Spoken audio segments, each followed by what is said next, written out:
Cedars of Lebanon are rare in America. We need to rebuild the decks of the Phoenicia, and last week we thought that it would be impossible for us to locate logs that are cut from the Cedar of Lebanon. Today we found what only last week we thought would be very unlikely. This morning we drove to the Tyler Arboretum 20 miles outside Philadelphia, the birthplace of America. We had a wonderful meeting with the caretaker of the forest. Last year the forester cut down a tree that was the largest Cedar of Lebanon in America.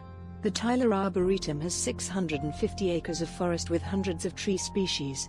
This section of land attracts yearly 75,000 visitors who come to discover the beauty and mystery of America's birthplace and its original forests. William Penn was an English Quaker leader who advocated freedom of religion and who oversaw the founding of the American Commonwealth of Pennsylvania as a refuge for Quakers and other religious minorities from Europe.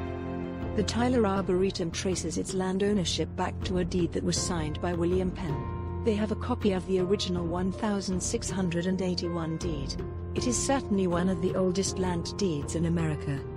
The farms at Tyler were safe havens for hundreds of slaves who traveled north to freedom on the Underground Railroad.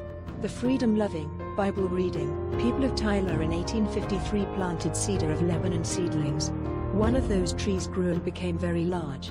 Last year the tree came down and its branches are cut into logs.